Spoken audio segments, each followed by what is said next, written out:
à segunda aula da nossa quarta unidade. Nesta aula eu apresentarei para vocês o paradigma de desenvolvimento de algoritmo chamado programação dinâmica. Já gostaria de adiantar que o termo programação não tem relação aqui com o fato de programar, mas sim de armazenar coisas em tabela. Muitas pessoas não gostam desse nome, mas para nós isso não interessa agora e nós vamos continuar usando esse nome. Então, programação dinâmica significa basicamente armazenar valores em tabelas. Começamos então por aquele último conceito que foi apresentado brevemente na aula passada, o princípio da otimalidade. Nessa transparência, eu apresento duas definições relacionadas para vocês, encontradas em dois livros diferentes. Vocês podem ver a referência na própria citação. A primeira, que eu já apresentei na aula passada, diz que em uma sequência ótima de escolhas ou de decisões, cada subsequência também deve ser ótima. É o caso do menor caminho. Um problema apresenta uma subestrutura ótima se uma solução ótima para o problema contiver soluções ótimas para os subproblemas. Isso significa que eu posso resolver otimamente cada um dos subproblemas e na hora que eu os combino, a solução combinada também é ótima. Eu gostaria que vocês lembrassem que o caminho mais curto da aula passada, ele tem uma subestrutura ótima. Porém, o caminho mais longo não tem. Por que ele não tem? Porque os subproblemas do caminho mais longo, eles não são independentes. A solução de um subproblema afeta a solução de outros subproblemas. O segundo elemento importante da programação dinâmica é que os problemas são sobrepostos. Isso já falamos várias vezes, mas vale a pena repetir. O algoritmo recursivo resolve o mesmo subproblema diversas vezes. E, de novo, os algoritmos que utilizam o paradigma da programação dinâmica, eles resolvem os problemas sobrepostos uma única vez e armazenam a solução em uma tabela. Um terceiro elemento típico da programação dinâmica é que ela é aplicada, em geral, via de regra, a problemas de otimização. Os problemas de otimização, eles podem ter várias soluções. Cada solução tem um valor, tem um custo, tem um lucro. E nós desejamos a solução com valor ótimo, ou maior ou menor, de menor custo ou de maior lucro.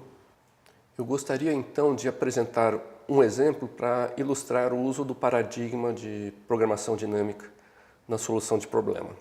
Esse exemplo nós vamos chamar de subsequência máxima crescente com término fixo. Primeiro, o que é uma subsequência máxima? Aqui nós estamos manipulando sequência de números inteiros, que estão em qualquer ordem, os números. Nós queremos, dado uma sequência que está desordenada, produzir uma sequência em que os números estão em ordem crescente. Só que nós queremos que essa sequência seja a máxima possível. E como nós podemos produzir esses números? Unicamente eliminando elementos da sequência original. A parte de baixo da transparência mostra um exemplo. Então nós temos essa sequência que está em azul, 1, 5, 3, 7, 5, 9, 8. É uma sequência de números inteiros que está desordenada. Ao lado dela é mostrado uma sequência crescente. Essa sequência crescente, 1, 7, 9, vocês podem reparar, ela é resultado de aproveitar o 1 da sequência original, daí nós descartamos o 5 e o 3, aproveitamos o 7, descartamos o 5, aproveitamos o 9 e descartamos o 8. Então essa é uma sequência crescente originada a partir daquela sequência original. Porém, esta não é uma sequência máxima. Nós poderíamos fazer outras eliminações e, por exemplo, obter a sequência 1, 3, 5, 9, que também é uma subsequência crescente, e nesse caso é a máxima. Nós não conseguimos obter subsequências de tamanho 5, só de tamanho 4. As outras duas subsequências são diferentes, também são de tamanho 4 e também são máximas. Mas o nosso problema, além de estarmos interessados em uma subsequência crescente, para facilitar um pouco, nós vamos tratar de subsequência crescente máxima com um término fixo. O que significa isso? Isso significa que a subsequência produzida deve terminar da mesma forma que a sequência original terminou. Então, por exemplo, na parte de baixo da transparência, vocês podem ver um exemplo disso. A sequência em azul, então, é a sequência original, ela termina com o número 8. À direita existem 3 subsequências que são máximas, que são crescentes, e todas elas terminam com o número 8, que é o mesmo número que termina a subsequência original. Antes de eu apresentar o algoritmo que utiliza a programação dinâmica, eu vou apresentar um algoritmo recursivo que utiliza o paradigma da força bruta. Eu gostaria que vocês observassem que nesse algoritmo nós começamos de trás para frente. Gostaria que vocês reparassem onde está a invocação recursiva e também gostaria que vocês reparassem onde o resultado da solução recursiva do subproblema é combinado para gerar o resultado do problema original ou do problema maior.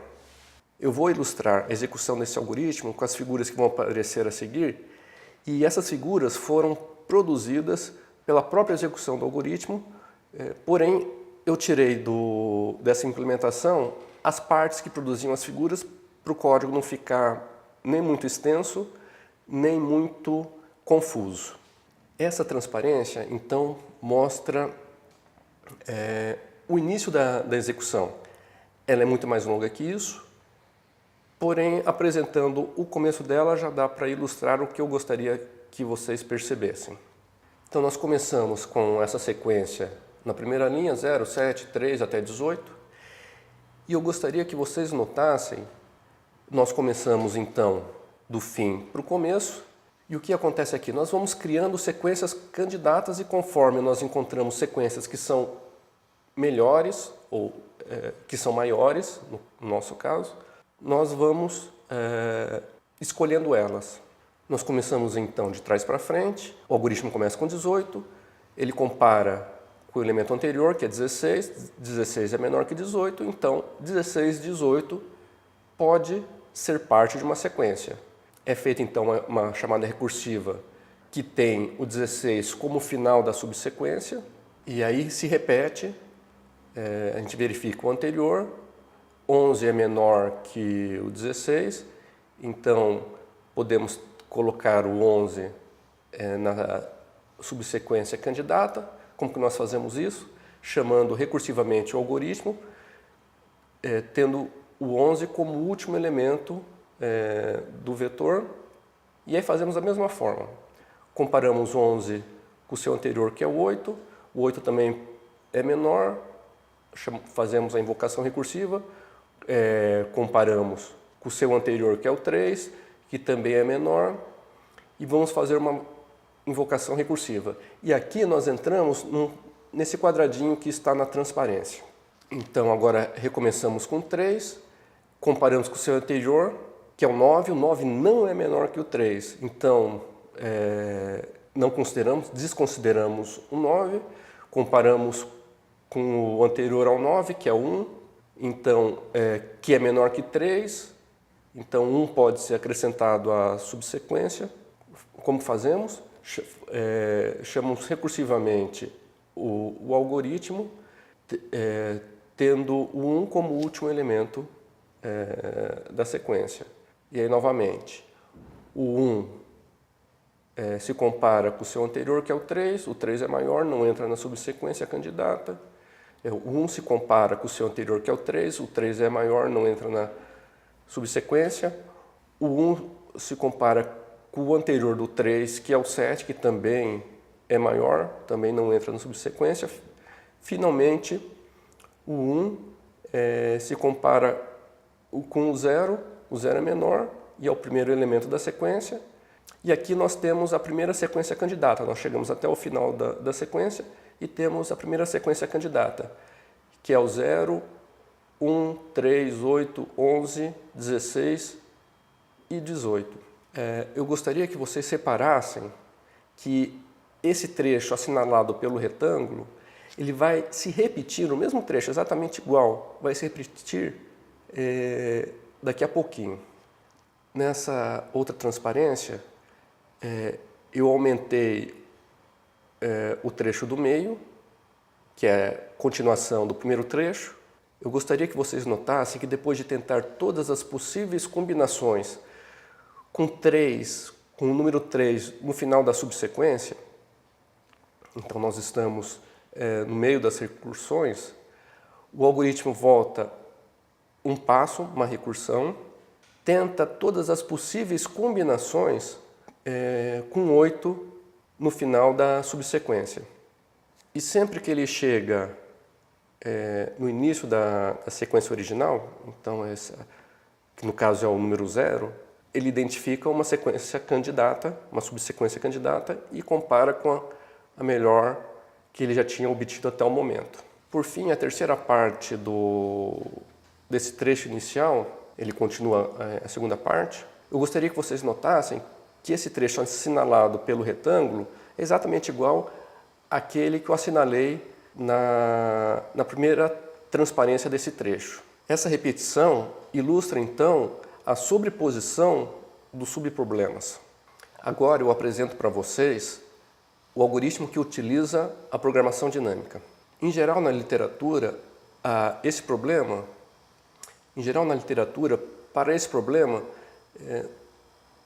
as pessoas estão interessadas só no tamanho, no comprimento da subsequência máxima.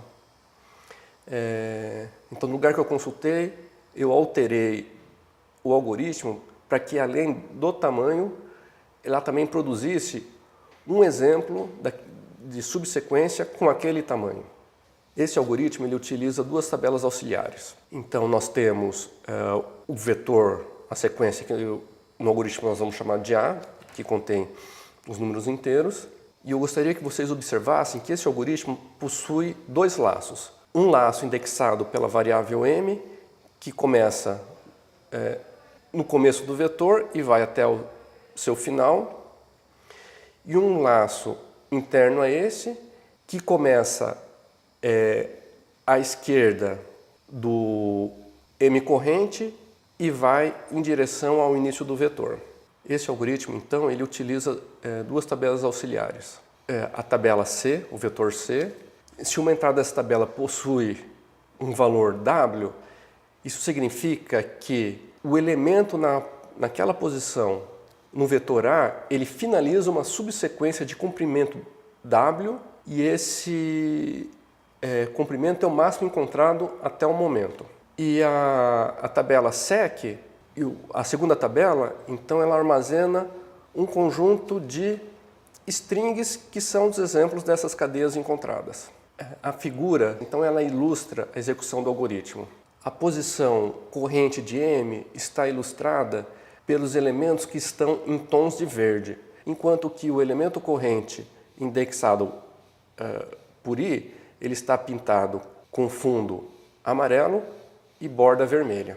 O algoritmo começa com M no segundo elemento, no primeiro elemento. Então, 7 é maior que o seu antecessor 0, então 0 e 7 é uma sequência mais longa encontrada até agora. O que nós fazemos? Nós acrescentamos, nós adiantamos o indexador M, o contador M, e agora o elemento corrente é o elemento 3. Comparamos 3 com 7, 7 é maior, então não faz parte da sequência máxima terminada em 3. Comparamos 3 com 0, então 0 e 3 também é uma sequência possível até o momento. Nós adiantamos o contador M e agora fazemos o mesmo raciocínio, o mesmo procedimento. Comparamos 1 com o 3 não é menor que 1, então não pode estar numa subsequência terminada em 1. Comparamos o 1 com o 7 é maior que 1, também não pode estar. Comparamos novamente o 1 com o 0, então o 0 é menor, portanto, a subsequência 0 e 1 é uma subsequência possível, terminada por 1. Eu gostaria então que vocês notassem esse if interno ao laço indexado por i. Sempre que nós tentamos estender uma subsequência e essa extensão produz uma subsequência maior que é encontrada até o momento, o que nós fazemos? Nós guardamos esse tamanho e guardamos o exemplo, a subsequência produzida com esse tamanho. E no final nós retornamos as duas coisas, tanto a subsequência, o tamanho da subsequência maior, quanto o exemplo dessa subsequência. Espero que vocês tenham entendido a utilização dessa técnica. Nesse exemplo é simples, qualquer dúvida os monitores estão à disposição de vocês. Até a próxima.